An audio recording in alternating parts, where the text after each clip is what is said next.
Hello दोस्तों, राधे राधे। स्वागत है आपका हमारे चैनल में। आज मैं आपको सुनाने जा रही हूँ महाभारत की एक अद्भुत कथा। द्रौपदी के अपमान पर क्यों मौन रहे भीष्म और द्रोणाचार्य। दोस्तों, महाभारत की सभा में वो पल कैसे भूला जा सकता है जब द्रौपदी का चीर हरण हुआ था। पूरी सभा खामोश थी। धर्म का गला घोटा जा रहा था और न्याय की देवी कही जाने वाली द्रौपदी रो रो कर पुकार कर रही थी। लेकिन सवाल ये है, उस वक्त वहां मौजूद सबसे बड़े विद्वान और महान योद्धा भीष्म पितामह और आचार्य द्रोण जैसे महापुरुष आखिर क्यों चुप रहे? क्या उनका मौन डर का प्रतीक था या फिर किसी गहरे रहस्य से जुड़ा हुआ? ये वही रहस्य है जो आज भी लोगों के दिल दिमाग को झकझोर देता है। तो आइए समझते हैं और जानते हैं कि उस मौन के पीछे क्या था। कमजोरी, धर्म संकट या नियति का लिखा हुआ खेल। जब द्रौपदी को घसीटकर कौरवों की सभा में लाया गया तो वहां जितने भी विद्वान और महापुरुष बैठे थे सब स्तब्ध रह गए। द्रौपदी ने क्रोधित और पीड़ित स्वर में सबसे पहला सवाल पूछा, क्या धर्म है कि पति जुए में अपनी पत्नी को दांव पर लगा सकता है और अगर हार भी जाए तो क्या पत्नी पर किसी और का अधिकार हो सकता है? यह सवाल सीधा सीधा न्याय की नींव को हिला देने वाला था।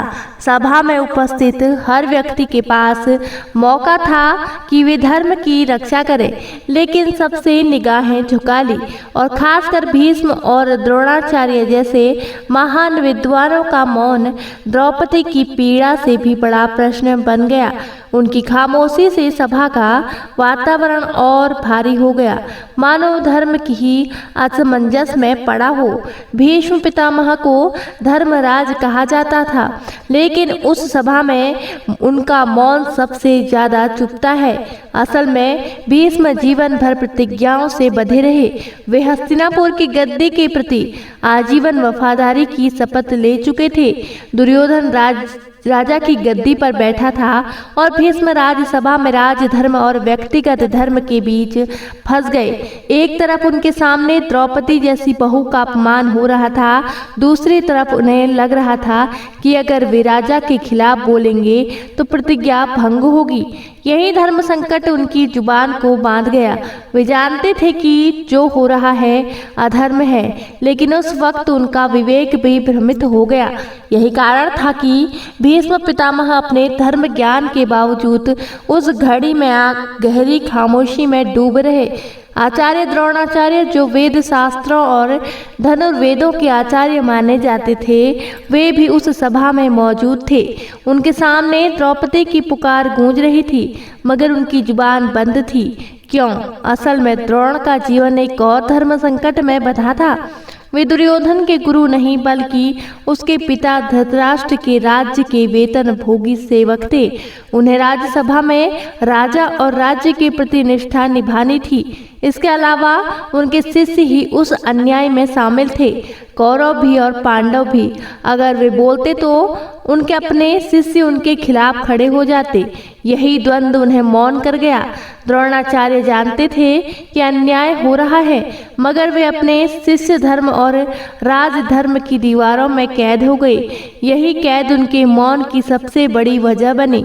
जब भीष्म और द्रोण जैसे महापुरुष मौन हो गए तो पूरी सभा मानो जड़ हो गई। द्रौपदी का अपमान सबकी आंखों के सामने हुआ, लेकिन किसी ने आवाज न उठाई। ये खामोशी सिर्फ इंसानों की नहीं थी, बल्कि मानो धर्म भी मौन हो गया था। कौरवों को लगा कि उनकी शक्ति और क्रूरता के आगे अब कोई खड़ा नहीं हो सकता। वहीं पांडव अपनी हार के बंधन से जकड़े सिर झुकाए बैठे थे। इस मौन ने दुर्योधन और दुशासन को और निर्भीक बना दिया, जिसे अधर्म की जड़ें और गहरी हो गई। उस सभा का मौन आज भी हमें याद दिलाता है कि जब बड़े बड़े लोग अन्याय के सामने चुप हो जाते हैं तो समाज में अधर्म का प्रसार और तेजी से बढ़ता है। जब द्रौपदी ने देखा कि सभा में कोई उसकी मदद के लिए नहीं उठ रहा, तब उसने इंसानों से उम्मीद छोड़कर सीधे भगवान श्री कृष्ण को पुकारा। उसका मन, उसकी आत्मा पूरी श्रद्धा से गूंज उठी।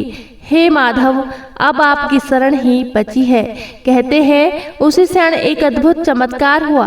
दुशासन ने जितना भी चीर खींचा, द्रौपदी का वस्त्र उतना ही बढ़ता चला गया। पूरा राज दरबार यह दिव्य दृश्य देखकर दंग रह गया।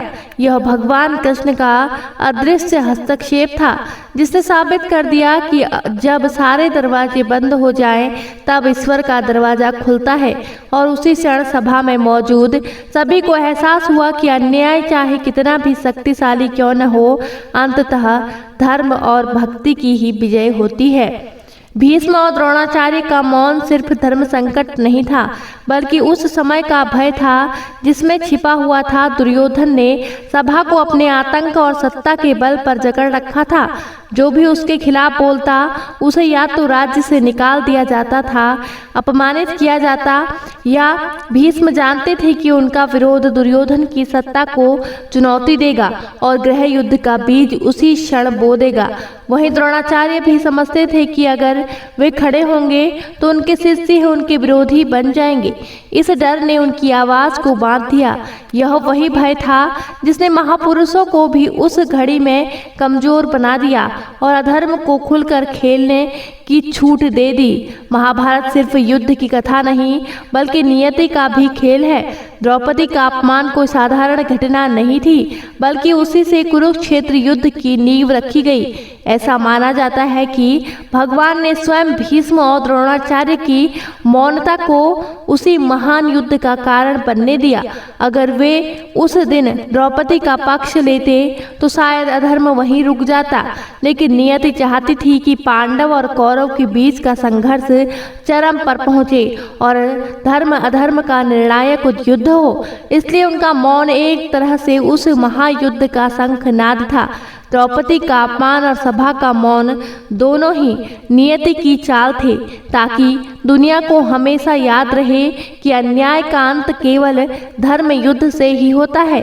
उस अपमान और सभा की चुप्पी ने द्रौपदी के भीतर आग जला दी। उसने दृढ़ स्वर में शपथ ली, जब तक दुशासन का रक्त अपने केसों पर नहीं लगाऊंगी, तब तक ये खुले रहेंगे। यह शपथ सिर्फ उसके आत्मसम्मान की नहीं थी, बल्कि भविष्य के धर्म युद्ध का उद्घोष थी। भीष्म और द्रोणाचार्य का मौन, द्रौपदी की पीड़ा और उसकी शपथ, इन तीनों ने मिलकर महाभारत युद्ध की नींव रख दी। यह घटना पांडवों के हृदय में भी आग बनकर धधकती रही, जो अंततः कुरुक्षेत्र में महाविनाश का कारण बनी। द्रौपदी की शपथ ने यह सिद्ध कर दिया कि स्त्री का अपमान किसी भी युग में अधर्म की सबसे बड़ी जड़ है और उसका प्रतिकार अवश्य होता है। दोस्तों, द्रौपदी के अपमान पर भीष्म और द्रोणाचार्य का मौन हमें एक गहरी सीख देता है। वे महापुरुष थे, धर्मज्ञ थे, फिर भी उनके मौन ने अधर्म को पनपने का मौका दिया। यही मौन आने वाले महायुद्ध की जड़ बना और लाखों लोगों के विनाश का कारण भी बना। इस घटना से हमें समझना चाहिए कि जब अन्याय सामने हो तो खामोश रहना भी पाप है, क्योंकि चुप्पी से अधर्मी और शक्तिशाली हो जाते हैं।